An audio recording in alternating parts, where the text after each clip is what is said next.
Welcome to our deep dive. Yeah, Today we're going way beyond, all the usual glowing headlines that you see about transhumanism. right. We are going to be taking kind of a critical look at this movement and through the lens of something that you may not have ever even heard of before. Have you ever heard of immunoneuropsychology? I have. Okay, good. Yeah, So that's what we're going to be talking about today. that's right. And we'll be looking at an excerpt from a book called Building Better Humans, Refocusing the Debate on Transhumanism.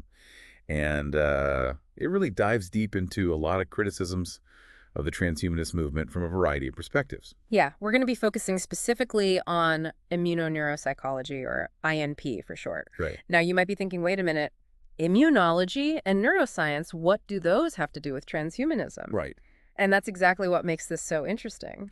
It's a really fascinating field because it goes beyond looking at just our cells and genes. Right. It recognizes that to understand what it means to be human, we need to consider the whole person.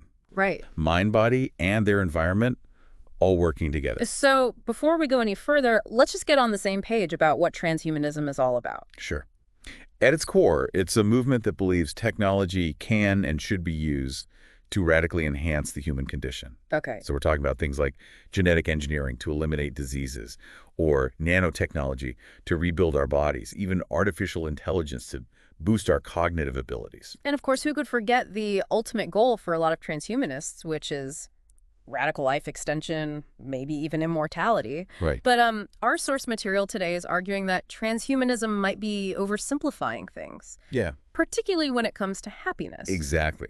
Transhumanists often focus on achieving happiness through technological means, Okay. like designer drugs or genetic manipulation, almost as if we could just adjust a happiness set point in the brain. Yeah, like we're just machines needing a software update. Right. But this chapter brings up a really interesting point that even if we were to eliminate all diseases, research suggests it would only extend the average human lifespan by a few years. So clearly, there's a lot more to well-being than just living longer. Exactly. That's where INP steps in with a more holistic perspective on what truly contributes to human flourishing. Okay. And one area where this becomes really apparent is in the debate between hedonism and eudaimonia.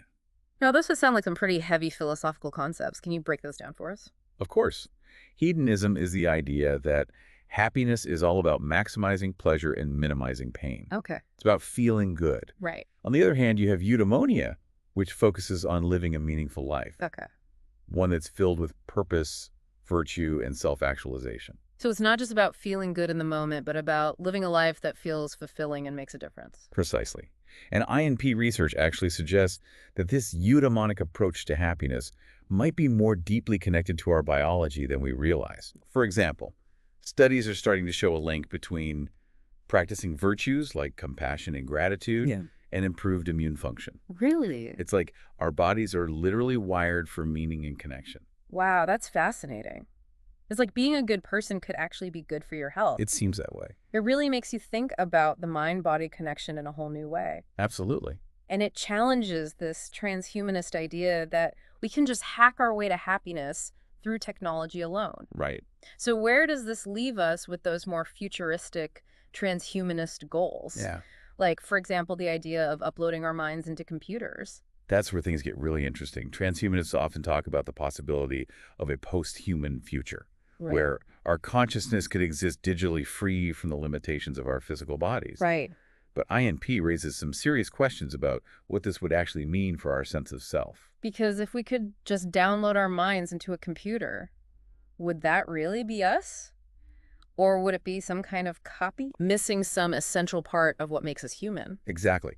And INP argues that the self is far more complex than just the information contained in our brains. Okay. It's not static like a file on a computer. Yeah. It's constantly evolving and adapting Mm. based on our experiences, our relationships, even our interactions with the world around us. So it's like our sense of self is woven into the very fabric of our being. It's not just data that can be transferred. Precisely. And to illustrate this, INP draws a fascinating parallel between the psychological self and the immune system's concept of self.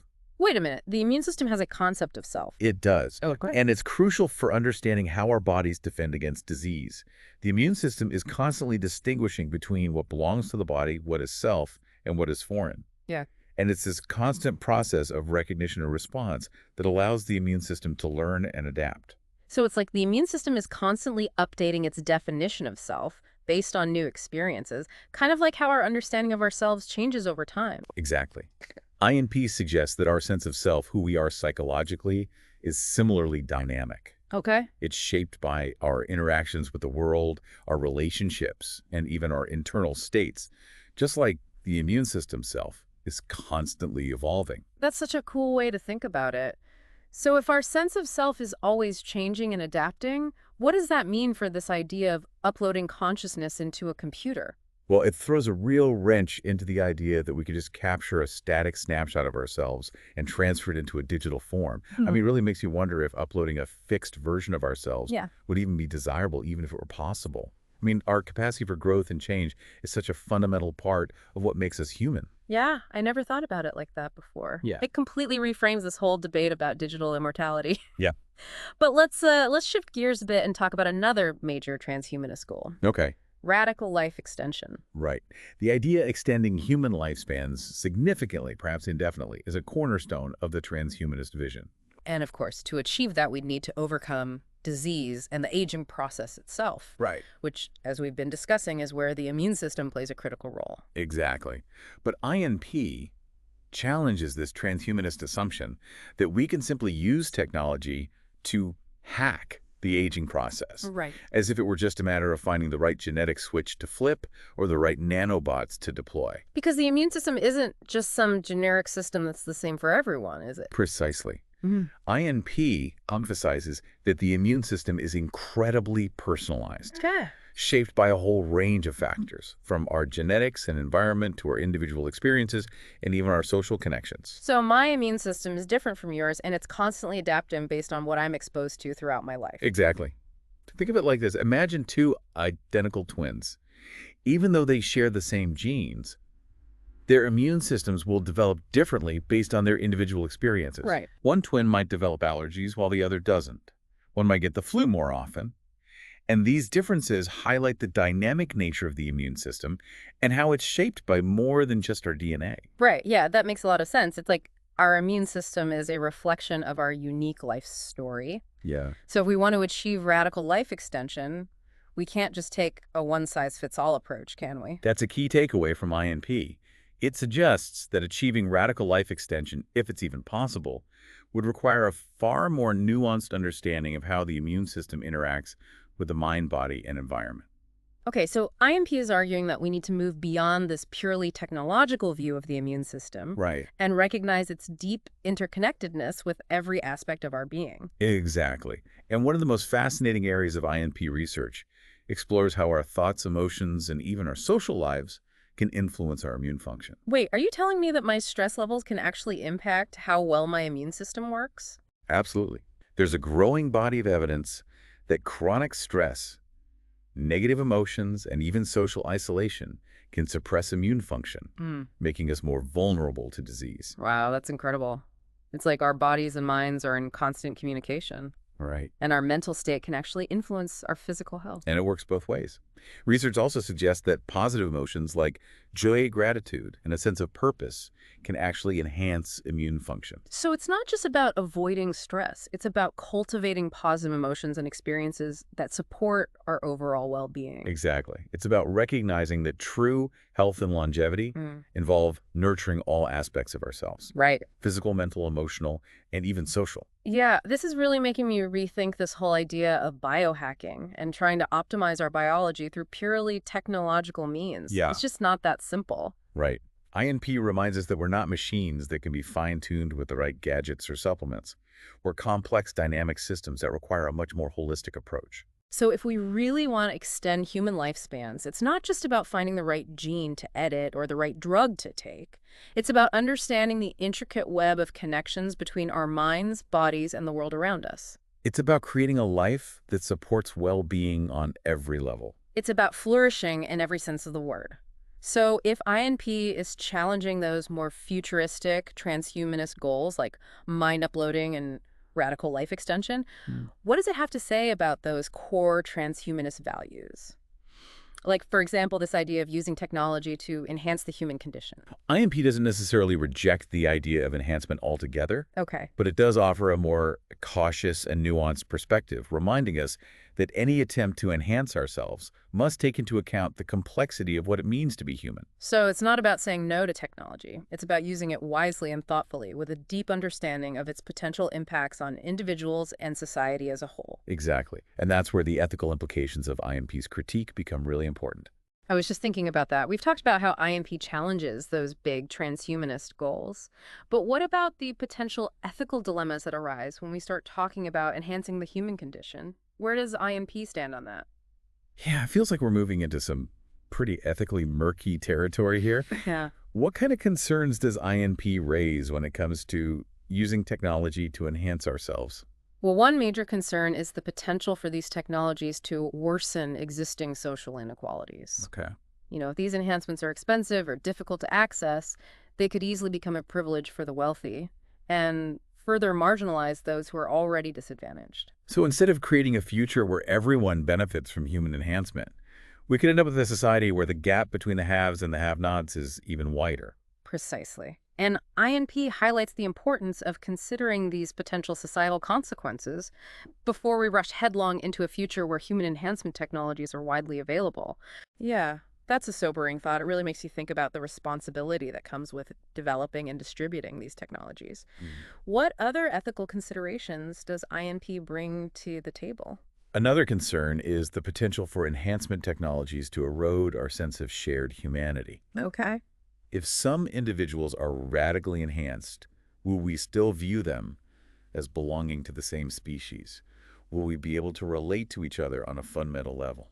I see what you mean. It's like if someone undergoes so much enhancement that they no longer share our limitations or vulnerabilities, would we still feel that sense of connection and empathy that makes us human?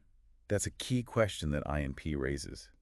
It suggests that our sense of self and our ability to recognize others as human are deeply rooted in our shared biology and experiences. Right. And if we start to fundamentally alter those shared foundations, it could have a profound impact on how we relate to each other and on the very fabric of our social structures.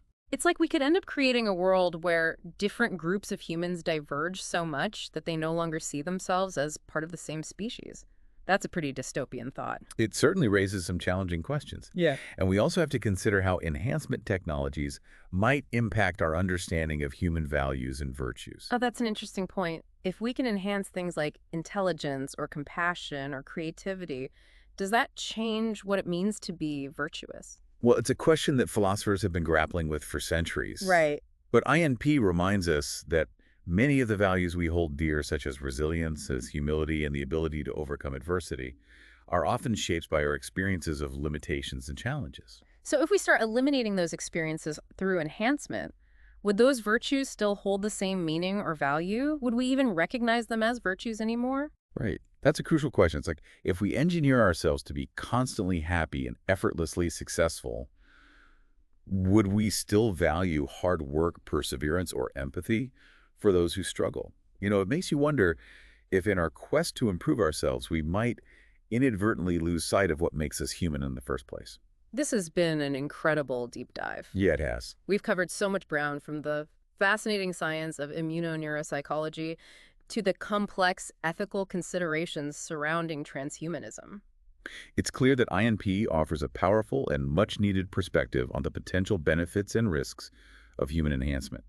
It reminds us that we're not just machines to be upgraded, but complex, interconnected beings deeply intertwined with our environment and each other. Yeah, I feel like I've gained a whole new understanding of what it means to be human. It's not just about our genes or our brains, it's about the totality of our experiences, relationships, and even our immune systems. That's right. And it's a reminder that any attempt to enhance the human condition must take that complexity into account. We can't just focus on maximizing lifespan or intelligence without considering the broader social, ethical, and even philosophical implications. Right. So to our listeners, we leave you with this thought-provoking question. What does it truly mean to enhance the human condition?